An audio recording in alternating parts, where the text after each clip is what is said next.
നമസ്കാരം. കേരളത്തിന്റെ രാഷ്ട്രീയ ചരിത്രത്തിൽ സമീപകാലത്തൊന്നും കണ്ടിട്ടില്ലാത്ത വിധം ആഴ്ചകളോളം അനിശ്ചിതത്വങ്ങൾക്കും നാടകീയമായിട്ടുള്ള ചർച്ചകൾ നിറഞ്ഞ വലിയൊരു രാഷ്ട്രീയ പ്രതിസന്ധിക്കൊടുവിലുമാണ് വി.ഡി. സതീശൻ സംസ്ഥാനത്തിന്റെ പുതിയ മുഖ്യമന്ത്രിയായിട്ട് തെരഞ്ഞെടുക്കപ്പെട്ടിരിക്കുന്നത്. തെരഞ്ഞെടുപ്പ് ഫലം പുറത്തു വന്നത് മുതൽ തന്നെ മുഖ്യമന്ത്രി പദത്തെ ചൊല്ലി കോൺഗ്രസിനുള്ളിലും അതോടൊപ്പം തന്നെ മുന്നണിക്കുള്ളിലും ഉണ്ടായ തർക്കങ്ങളും വിട്ടുവീഴ്ചയില്ലാത്ത ചർച്ചകളും ഒടുവിൽ ഹൈക്കമാൻഡിന്റെ അന്തിമ തീരുമാനത്തിന് വഴിമാറുകയായിരുന്നു.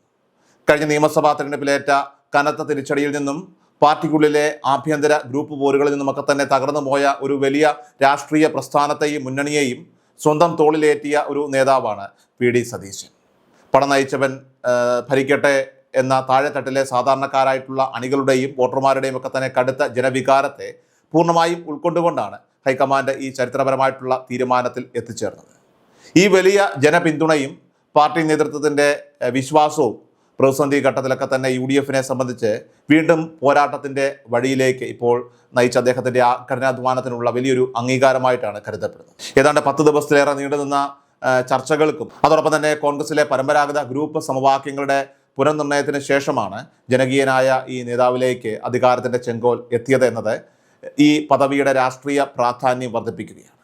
പ്രതിപക്ഷ നേതാവ് എന്ന നിലയിൽ കഴിഞ്ഞ 5 വർഷക്കാലം കേരള നിയമസഭയ്ക്കകത്തും പുറത്തും വി.ഡി. സതീശൻ നടത്തിയ സമാനതകളില്ലാത്ത പോരാട്ടങ്ങളുടെയൊക്കെ തന്നെ സ്വാഭാവികമായിട്ടുള്ള തുടർച്ചയായിട്ടാണ് രാഷ്ട്രീയ നിരീക്ഷകർ ഈ മുഖ്യമന്ത്രി പദവിയെ വിലയിരുത്തി. 2001 പറവൂർ മണ്ഡലത്തിൽ നിന്നും ആദ്യമായിട്ട് നിയമസഭയിലേക്ക് തിരഞ്ഞെടുക്കപ്പെടുമ്പോൾ തന്നെ സ്വന്തം മണ്ഡലത്തിലെ ജനങ്ങളുടെ മനസ്സ് കീഴടക്കാൻ അദ്ദേഹത്തിന് സാധിച്ചിരുന്നു. പിന്നീട് നടന്ന ഒരു തെരഞ്ഞെടുപ്പിലും തോൽവി എന്തെന്നറിയാതെ പറവൂരിനെ തൻ്റെ രാഷ്ട്രീയ ജീവിതത്തിൻ്റെ അവിഭാജ്യ ഘടകമാക്കി മാറ്റിക്കൊണ്ട് സതീശൻ തൻ്റെ ജൈത്രയാത്ര തുടരുകയായിരുന്നു. നിയമസഭയിൽ പ്രതിപക്ഷ നിരയിൽ നിന്നും വി.ഡി. സതീശൻ എഴുന്നേറ്റ് നിൽക്കുന്നത് എപ്പോഴും ഭരണപക്ഷത്തിന് വലിയൊരു വെല്ലുവിളിയും ഭീഷണിയുമായിരുന്നു ഉയർത്തിയിരുന്നത്.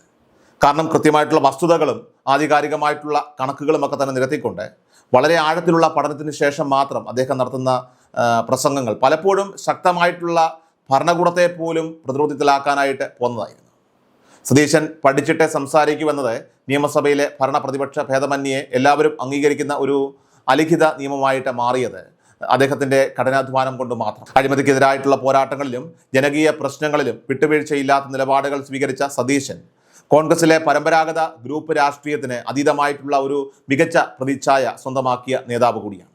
2021 നിയമസഭാ തെരഞ്ഞെടുപ്പ് പരാജയത്തിന് ശേഷം കോൺഗ്രസ് പാർട്ടിയിൽ ഉണ്ടായ വലിയൊരു തലമുറ മാറ്റത്തിൻ്റെ ഏറ്റവും പ്രധാനപ്പെട്ട ഗുണഭോക്താവായിരുന്നു അദ്ദേഹം. മുതിർന്ന നേതാവായിട്ടുള്ള രമേശ് ചെന്നിത്തലയിൽ നിന്നും പ്രതിപക്ഷ നേതൃസ്ഥാനം ഏറ്റെടുക്കുമ്പോൾ അദ്ദേഹത്തിന് മുന്നിൽ ഉണ്ടായിരുന്നത് കടുത്ത വെല്ലുവിളികളും അതോടൊപ്പം തന്നെ തകർന്നടിഞ്ഞ ഒരു മുന്നണിയുമായിരുന്നു.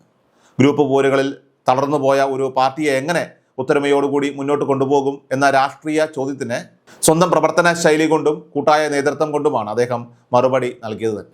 കേരളത്തിൻ്റെ സങ്കീർണമായിട്ടുള്ള സാമൂഹിക രാഷ്ട്രീയ പശ്ചാത്തലത്തെക്കുറിച്ച് കൃത്യമായ ധാരണയുള്ള സതീശൻ വർഗീയതയ്ക്കെതിരെയും അതോടൊപ്പം തന്നെ ജനാധിപത്യ മൂല്യങ്ങൾ സംരക്ഷിക്കുന്നതിനും എന്ന് മുൻപന്തിയിൽ നിന്നു. അതുകൊണ്ട് തന്നെ അദ്ദേഹം മുഖ്യമന്ത്രിയായിട്ട് അധികാരമേൽക്കുമ്പോൾ കേരളത്തിൻ്റെ വരാനിരിക്കുന്ന ഭാവിയെ നിർണ്ണയിക്കുന്നതിൽ അദ്ദേഹത്തിൻ്റെ ഓരോ ചുവടുവയ്പും നിർണായകമായിരിക്കുമെന്ന കാര്യത്തിൽ സംശയമില്ല. നീണ്ട നാടകീയമായിട്ടുള്ള ചർച്ചകൾക്കൊടുവിൽ കേരളം ഒരു പുതിയ രാഷ്ട്രീയ സൂര്യോദയത്തിലേക്ക് ഇപ്പോൾ ഉണരുമ്പോൾ തീർച്ചയായിട്ടും വി.ഡി. സതീശൻ എന്ന മുഖ്യമന്ത്രിക്ക് കീഴിൽ സംസ്ഥാനം സുരക്ഷിതമായ കൈകളിലാണെന്ന വലിയ വിശ്വാസത്തിലാണ് ഇപ്പോൾ കേരളത്തിലെ ജനങ്ങൾ. ഹൈക്കമാൻഡിൻ്റെ ഔദ്യോഗിക പ്രഖ്യാപനത്തിന് ശേഷം മാധ്യമങ്ങളോട് സംസാരിച്ച വി.ഡി. സതീശൻ ഈ വലിയ വിജയത്തിന് പിന്നിൽ പ്രവർത്തിച്ച ലക്ഷക്കണക്കിന് UDF പ്രവർത്തകർക്കും അതോടൊപ്പം തന്നെ നേതാക്കൾക്കും ജനങ്ങൾക്കും തൻ്റെ ഹൃദയം നിറഞ്ഞ നന്ദിയും കടപ്പാടും രേഖപ്പെടുത്തുകയുണ്ടായി. 10 വർഷം നീണ്ടുനിന്ന ഒരു ഭരണക്രമം അവസാനിപ്പിച്ചുകൊണ്ട് 102 സീറ്റുകളുടെ വൻ ഭൂരിപക്ഷത്തോടെയാണ് കേരളത്തിലെ ജനങ്ങൾ UDFനെ അധികാരത്തിലേറ്റിയതെന്നും അത് വലിയൊരു ഉത്തരവാദിത്തമാണെന്നും അദ്ദേഹം ഓർമ്മിപ്പിച്ചു. തെരഞ്ഞെടുപ്പ് വേളയിൽ ജനങ്ങൾക്ക് നൽകിയ വാഗ്ദാനങ്ങൾ അത് ഓരോന്നായിട്ട് കൃത്യമായിട്ട് നടപ്പിലാക്കുമെന്നും പൂർണ്ണമായിട്ടുള്ള അർപ്പണബോധത്തോടുകൂടി ജനങ്ങളുടെ ജീവിത നിലവാരം ഉയർത്താൻ തങ്ങൾ കഠിനാധ്വാനം ചെയ്യുമെന്നും അദ്ദേഹം കൂട്ടിച്ചേർത്തു.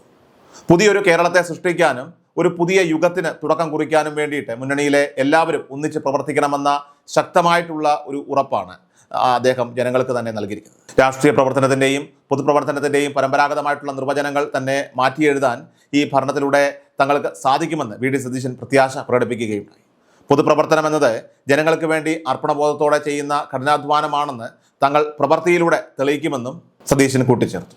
ഈ മുഖ്യമന്ത്രി പദവിയെ വ്യക്തിപരമായിട്ടുള്ള ഒരു നേട്ടമായിട്ടല്ല, മറിച്ച് ദൈവനിശ്ചയവും ജനങ്ങൾ ഏൽപ്പിച്ച വലിയൊരു നിയോഗവുമായിട്ടാണ് താൻ കാണുന്നതെന്നും ഈ വലിയ വിജയത്തിന് പിന്നിൽ പ്രവർത്തിച്ച AICC നേതൃത്വത്തോടും അതോടൊപ്പം തന്നെ കേരളത്തിലെ പ്രവർത്തനങ്ങൾ മികച്ച രീതിയിൽ ഏകോപിപ്പിച്ച AICC ജനറൽ സെക്രട്ടറി KC വേണുഗോപാലിനോടും അദ്ദേഹം പ്രത്യേക നന്ദിയും അറിയിക്കുകയുണ്ടായി. ഓരോ ഘട്ടത്തിലും കൃത്യമായിട്ടുള്ള പിന്തുണയും മാർഗനിർദ്ദേശവും നൽകി കൂടെ നിന്ന KC വേണുഗോപാലിനെ പോലെയുള്ള നേതാക്കൾ വലിയ കരുത്തായിരുന്നു. കൂടാതെ തെരഞ്ഞെടുപ്പ് ക്യാമ്പയിൻ കമ്മിറ്റി ചെയർമാനും മുൻ പ്രതിപക്ഷ നേതാവുമായിട്ടുള്ള രമേശ് ചെന്നിത്തലയുടെ പങ്കിനെക്കുറിച്ചും അദ്ദേഹം എടുത്തു പറയുകയുണ്ടായി. തനിക്ക് ഏറെ പ്രിയപ്പെട്ട സഹപ്രവർത്തകനും നേതാവുമായിട്ടുള്ള അദ്ദേഹത്തെ പൂർണ്ണ വിശ്വാസത്തിലെടുത്തായിരിക്കും മുന്നോട്ട് പോവുകയെന്നും സതീശൻ വ്യക്തമാക്കി.